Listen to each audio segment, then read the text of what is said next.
Have you ever wondered what you'll really be doing for all eternity in heaven? I mean, let's be honest.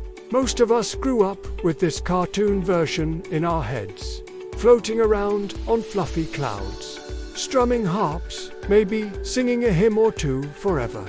And if you're anything like me, you've probably thought, is that it? That sounds kinda boring. But here's the good news. That idea couldn't be further from the truth.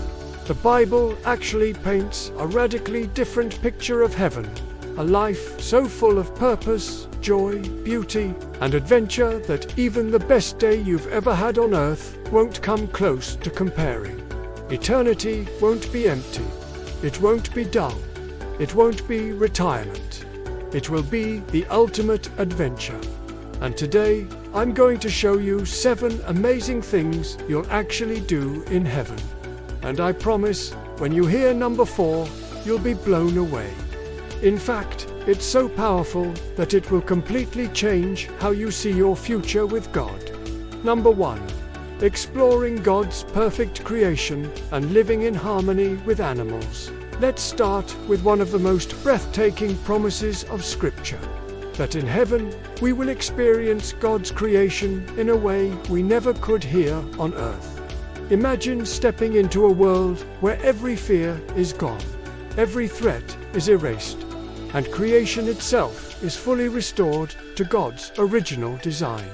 Picture yourself walking through endless fields, surrounded by animals that once filled us with fear. Lions, wolves, leopards, bears, and yet, instead of danger, you feel peace. You're not running away. You're walking beside them. You can reach out your hand and touch the mane of a great lion, feel the softness of a wolf resting at your side, or laugh as a cheetah runs alongside you just for fun. The prophet Isaiah gives us this promise in Isaiah 11:6-7. The wolf will live with the lamb.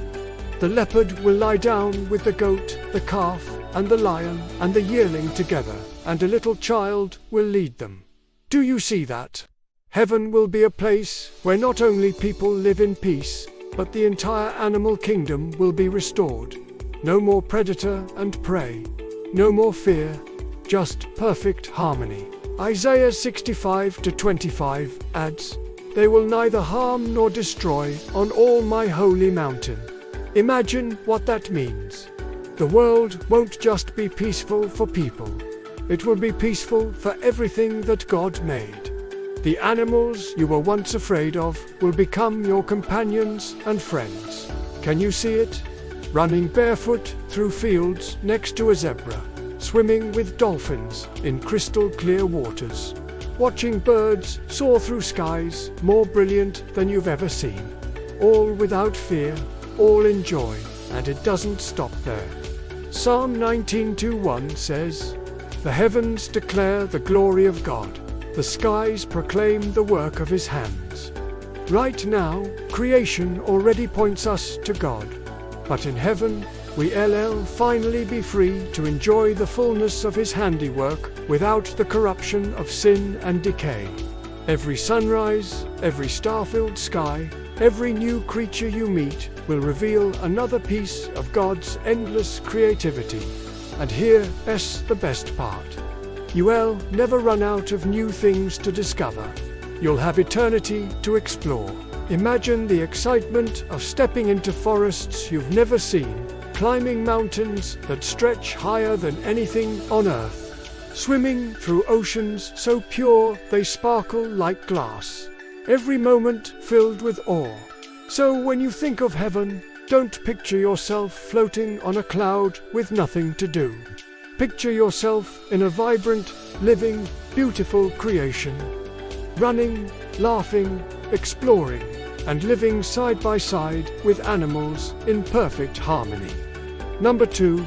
Reuniting with loved ones and meeting heroes of the faith. Now, if exploring God's creation fills your heart with wonder, this next promise will fill your heart with joy. Because heaven isn't just about what you'll see, it's about who you'll see. Think about the people you've lost. A parent, a grandparent, a child, a close friend, someone who loved Jesus and has already gone ahead of you. In heaven, that separation will finally be over. Can you imagine the moment? Stepping into eternity and seeing that person waiting for you, running into their arms, feeling their embrace. No more tears, no more goodbyes, just joy, laughter, and love that never ends. That's the promise Jesus gives in Matthew 8:11. Many will come from the east and the west, and will take their places at the feast with Abraham, Isaac, and Jacob in the kingdom of heaven. Do you see it? Heaven isn't distant or formal. It's a place of fellowship, reunion, and joy. You'll share meals, laugh together, tell stories, and enjoy one another in a way that time never limits. But it's not just about your loved ones. You'll also meet the heroes of the Bible. Think about it. Actually sitting down with Moses and asking him what it was like to see the Red Sea part. Talking with David about the moment he faced Goliath.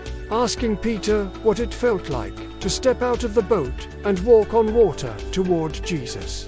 And then, Paul, can you imagine hearing from Paul himself what it was like to write letters in chains, yet still overflow with joy? Revelation 7-9 paints the picture.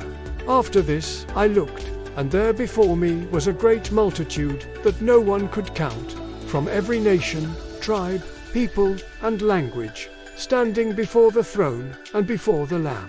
That means you won't just meet familiar faces or Bible heroes. You'll meet brothers and sisters from every nation and every generation. People whose names you never knew, but whose faith echoes through eternity. Every division, every barrier, every misunderstanding that separates people now will be gone. No more racism, no more hatred, no more conflict. Just harmony and joy as one family of God. Imagine walking through heavenly streets and stopping to talk with someone who lived 2,000 years ago on the other side of the world. And instead of being strangers, you instantly feel like family. That's the power of eternity. So, let me ask you this. When you think of heaven, who's the first person you long to see? A Bible hero, a family member, a dear friend you miss? Drop their name in the comments, because I'd love to know who you can wait to meet again. Number 3. Building magnificent homes and creating without limits. Now let's move to something that might surprise you. In heaven, you won't just explore. You won't just meet people, you'll actually build and create. Jesus himself promised this in John 14:2. In my Father's house are many mansions. If it were not so, would I have told you that I am going there to prepare a place for you? Think about that. Right now, Jesus is preparing a place just for you. Not a generic space, not a crowded apartment. A home, a mansion, a place carefully designed to fit you perfectly. Imagine walking into a house that feels like it was made for you, because it was. Every detail perfect, every corner filled with warmth and beauty. A home that reflects who you are and what you love, yet surpasses anything you could have imagined here on earth. Isaiah 65:21-22 describes it this way. They will build houses and dwell in them. They will plant vineyards and eat their fruit. My chosen ones will long enjoy the work of their hands. Do you see the picture? Heaven isn't idleness. It isn't sitting around with nothing to do. It's a place of creativity, productivity, and fulfillment. But unlike work here on earth, there will be no frustration, no broken tools, no wasted effort, no failures. Every act of creation will succeed. Imagine designing your dream home without cost, without stress, without time limits. Want a peaceful garden outside? Done. A tree house high in the branches? Done. A window opening to views of mountains and rivers? Done. Everything built in perfection. And here's something to think about. Revelation 21 describes the New Jerusalem, a radiant city of gold and jewels, with streets like glass. That means you might not only have a home in the countryside, but also a dwelling in the city itself. A city where God's people live together in community. And best of all, nothing will decay. Nothing will wear out. No maintenance needed. Your home will remain perfect forever. So don't picture heaven as endless boredom. Picture it as endless creativity, where you get to build, design, and create. And everything you make reflects God's beauty and goodness through you. Number 4. Experiencing perfect healing and glorious resurrection bodies.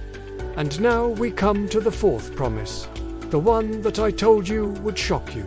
Because in heaven, every broken body will be restored, every sickness healed, every limitation erased. Isaiah 35:5-6 says, "Then will the eyes of the blind be opened and the ears of the deaf unstopped. Then will the lame leap like a deer and the mute tongue shout for joy." Can you imagine it?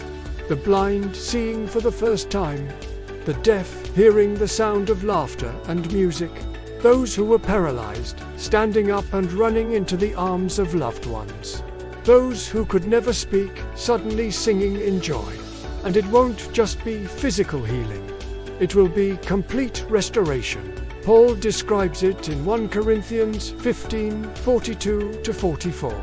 The body that is sown is perishable, it is raised imperishable. It is sown in dishonor, it is raised in glory.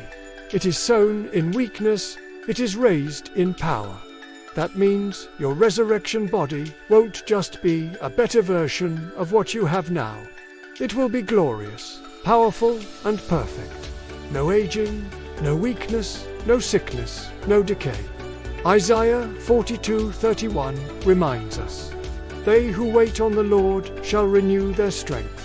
They will soar on wings like eagles. They will run and not grow weary. They will walk and not be faint." Think about that. Running without growing tired. Walking without pain.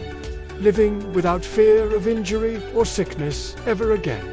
Maybe you've lived with illness or pain yourself. Maybe you've watched a loved one suffer. Imagine the joy of seeing them whole, radiant and strong. No more wheelchairs, no more hospitals, no more tears of sorrow, just perfect healing forever. That's God's promise, and that's why this truth shocks us. Because it means that eternity won't just feel new emotionally or spiritually, it will feel new physically. You will literally be transformed into a body designed for eternity, strong, vibrant, and whole.